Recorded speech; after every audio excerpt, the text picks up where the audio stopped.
It's hard to miss 37-year-old Nick Stilwell out on the golf course. These covers kind of like stand out, they kind of like pop. His collection of putter covers fill an entire wall. It's basically adult Beanie Babies at this point. His swagger is matched by his abilities. 347 was my longest drive last year. An average PGA golfer in 2020 drove the ball about 300 yards. But Nick is no average golfer. About 11 years ago, we were celebrating one of my best friend's birthdays, and we decided to rent a party bus to be safe and travel to Orlando, have a birthday celebration, and then travel back.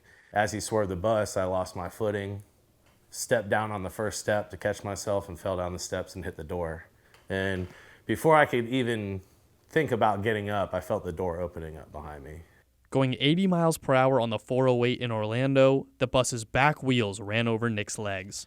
Now, Nick has one extra step getting ready each morning. I looked down at my legs, and the right one is literally ripped off.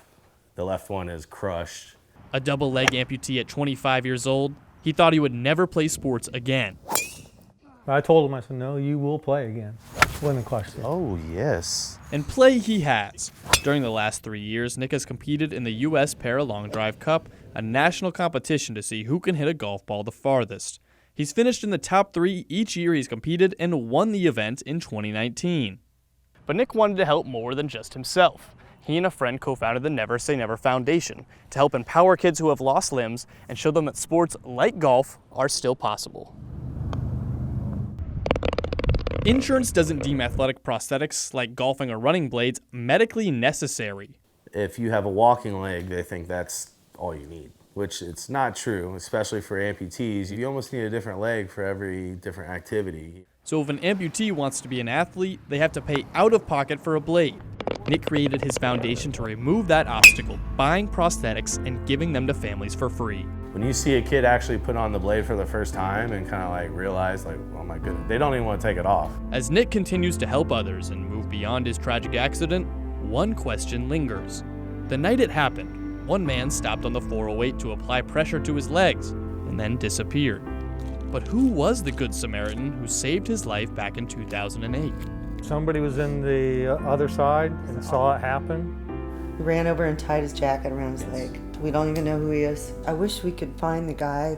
After digging through FHP records and talking with law enforcement officers who were on the scene the night of the accident, a mother's wish answered.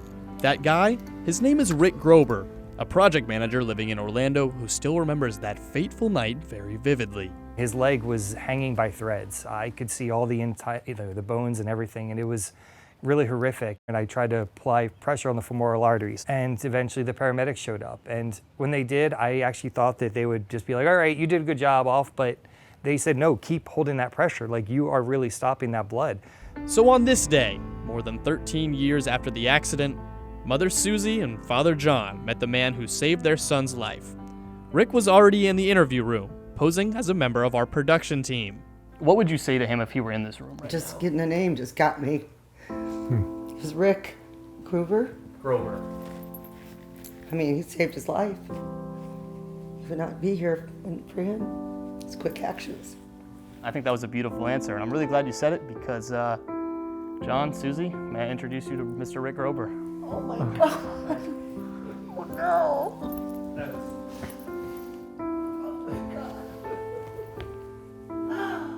Oh my God.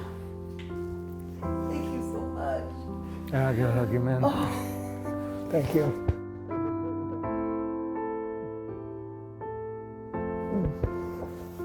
It's crazy we haven't even seen each other since the accident. So, brother, appreciate you, man. I really do.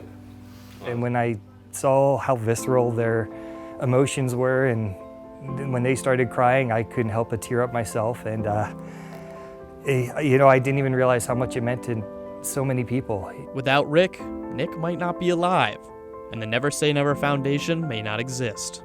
It's amazing to see what he's done with his life and how he's helping other people, and that, I had no idea any of that would ever happen. A national champion and a foundation created, Nick still reflects on his time in the hospital bed 13 years ago. I would tell that guy in the bed that, everything's gonna be okay, and it's gonna be a wild ride, so saddle up. a wild ride that still has so many chapters left to be written. Chris O'Brien, WUFT News.